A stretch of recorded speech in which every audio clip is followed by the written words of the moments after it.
I used to believe that real estate was the fastest path to financial freedom. But after 9 years in the business, life still pretty much feels the same. This video is for you if you've been looking for something or anything that could relieve the feeling of the constant financial pressure that we're all under. Today, I'm sharing the 5 mistakes I made while trying to build a 90-unit rental real estate portfolio and why I don't think any one investment is going to give you that financial freedom that you're looking for. So what's going on right now is that everybody is so desperate to get out of working that they're clawing at anything that looks like financial freedom. And for a lot of people, real estate was sold to them as one of those paths. And I'm not saying it's not a path, but it is not the holy grail as most people are making it out to be.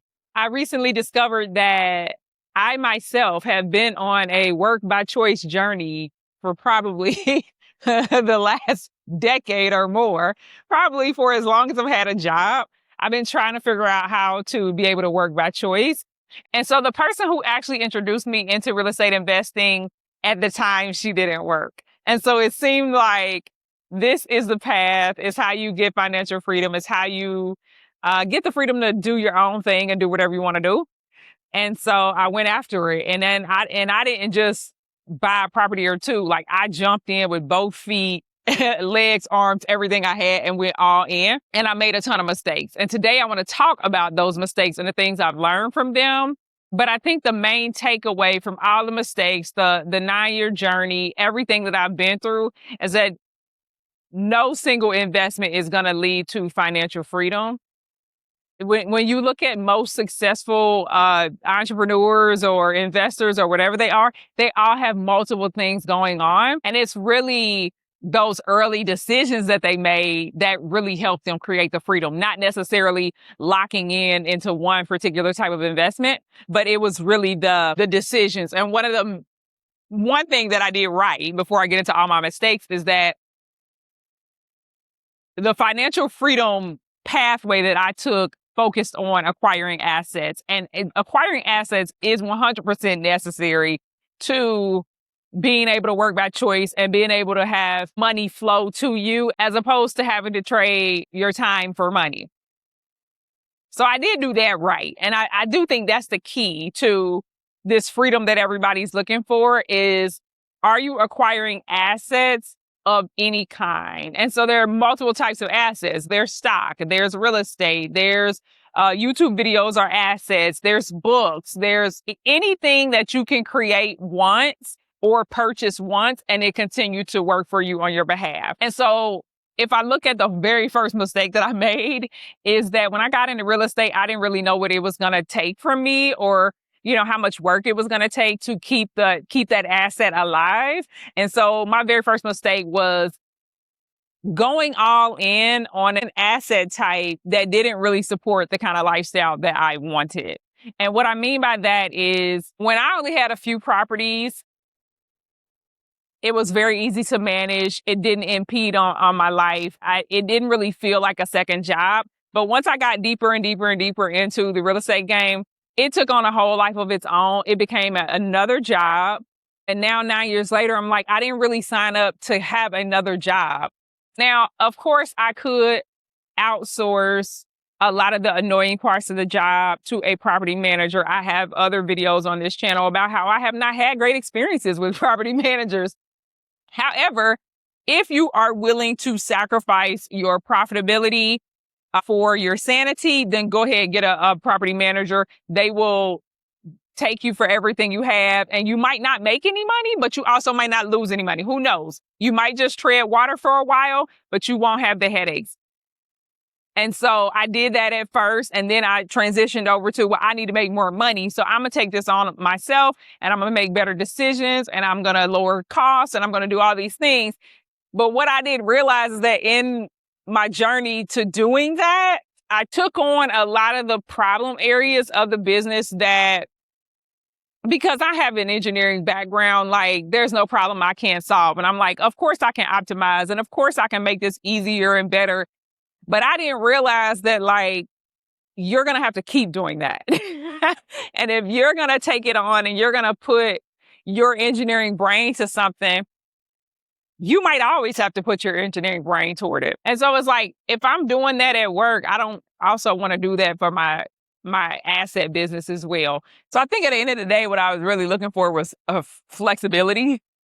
And although doing the real estate, it's not like you have to clock in a certain time, but there are certain things that have to happen at a certain time of the month. So it's more flexible than working a job, but it's not as flexible as I was hoping for. There are a lot of people who depend on you. A lot of people need decisions. A lot of people need this, that, and the third. It just became too operations heavy. And just for an extended period of time, it just became too much. And I think that kind of leads me into my second mistake. The second mistake that I realized I made is that I scaled with no real plan.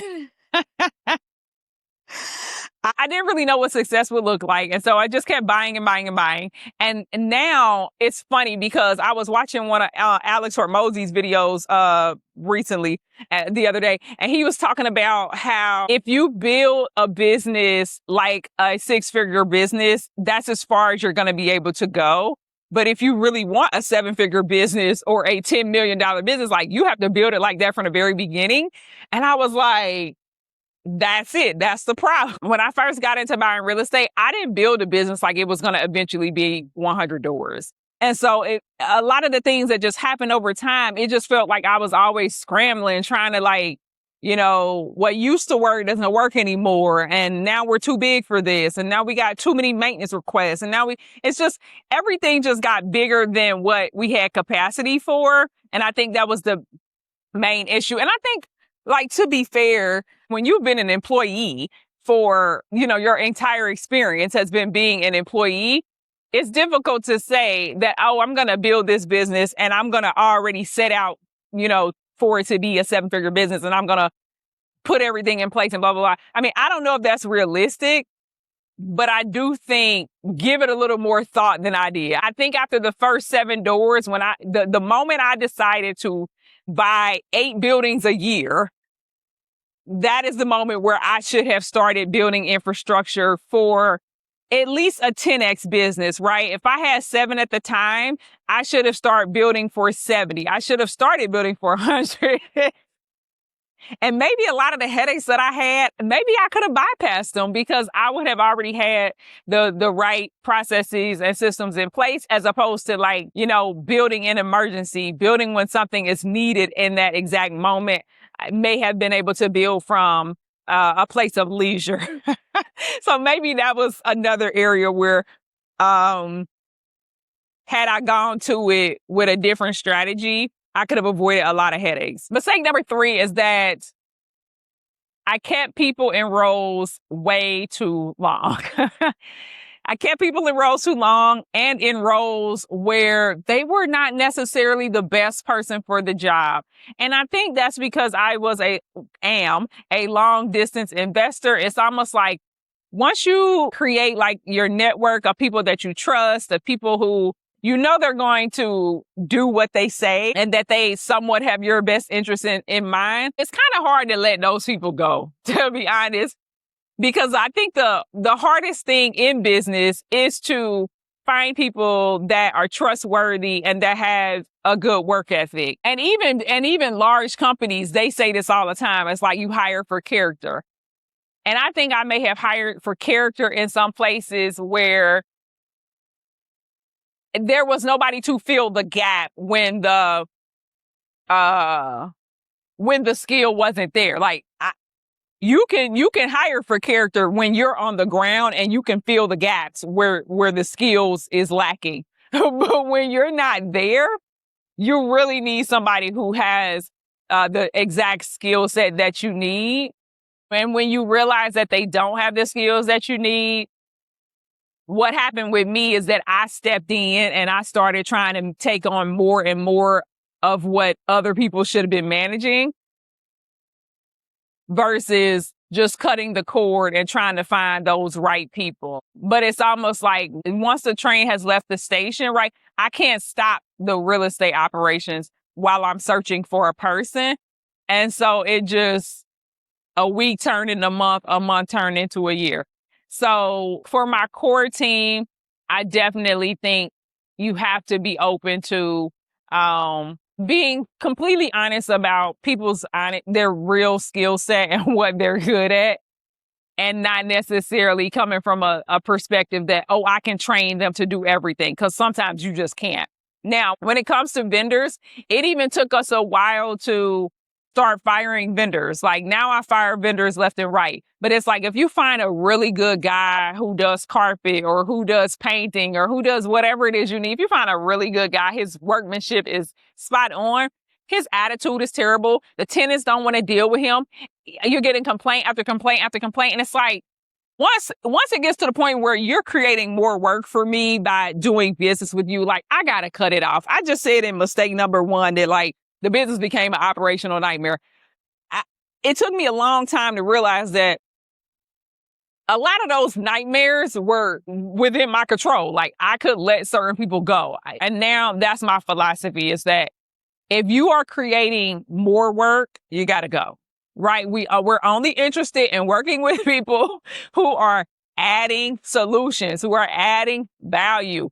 If I have to take more calls because of you, lose money because of you, waste time because of you, that's it. It's over with. I'm out. But it took me a long time to realize that. Mistake number 4 is that I went into rental real estate thinking that it was going to be a cash flow machine, right? That I'm going to take that income and I'm just going to make more money, right? So instead of making, let's just use round numbers here, instead of making $100,000 a year with my main job, so now if I add, $5,000 or $10,000 a month, let's just use 10 because it's easier, a rounder number. If I add $10,000 a month to my monthly cash flow from the real estate business, well, instead of operating like I have a $100,000 job, I started operating like I had a $200,000 plus job. If I could do it again, I would not have changed my lifestyle at all. I would have only lived on my corporate salary, and I would have stashed every dime that the real estate brought in. I just went live recently with one of my good friends, and I was telling her, I'm like, do you know how much money I would have if I had never spent a dime of that money? Right now, my goal is to get a couple $1 million in stocks and funds. And it's like, I would have had it already. I would have had it already if I would have just put that money aside. And it's not that I just randomly spent it, right? A lot of it went back into the business. A lot of it brought more properties. A lot of it, took care of some things. It wasn't all, eaten away by lifestyle creep and just spending. But I wish I would have acted like it didn't exist, because now, 9 years later, I'd already have $2 million liquid in the bank. And yes, I have equity. And yes, my properties are valuable. And yes, I can sell them and get the money, but I could have had both right now. And now, after all these years, I would have been in a position where working was optional, because I would have had a whole nother income stream simply off of my investments that I had made, that are cash and liquid. That could have been a whole nother income stream outside of the real estate. And so now I'm at a place where we're trying to diversify. But in order to do that, I have to sell some properties to make that happen, so that I can get the cash, so that I can manually diversify it. And I'm just, hindsight is 2020. I'm just looking back on all the things and all the decisions that we made, just thinking about some different ways that we could have gone about things. Now, it may be true that I don't know if we could have scaled if I didn't touch any of that money, but even if it was just a percentage, even if it was just 50% of what comes in, like, we don't touch. And so, just food for thought. Mistake number 5, which is the biggest one of all, and which has been the hardest one to let go. I also went into this business thinking that I would own these properties forever, thinking that I would pass them down to my children, thinking that there would never be a need to offload, get rid of them, let anything go. And now I'm like, maybe I've held on to some properties too long. I have this theory now about what the best way to run rental real estate. My theory now is that you buy properties in the best shape possible, the best condition possible. You run them into the ground. You own them 10, 15 years max, and then you offload them to another investor who's trying to get their feet wet, who's trying to get into the game. Because experienced investors know, like I am now, that the maintenance costs, the swirl of trying to, keep an older building going, like that will literally kill your business. That's where all the headaches are. I have one property that is brand new. It's like 2 or 3 years old, and we never get a call. We never get a complaint. And I'm like, duh. Why don't we get a whole portfolio of buildings like that? Now, of course, those buildings are more expensive to get into, which is why experienced investors are able to play that game. And if you're just trying to get your first property, you're just trying to get whatever you can afford, basically, and not really looking at what is the long-term operational pool? Like what am I going to do when this building gets older, I should say, because it's probably already old.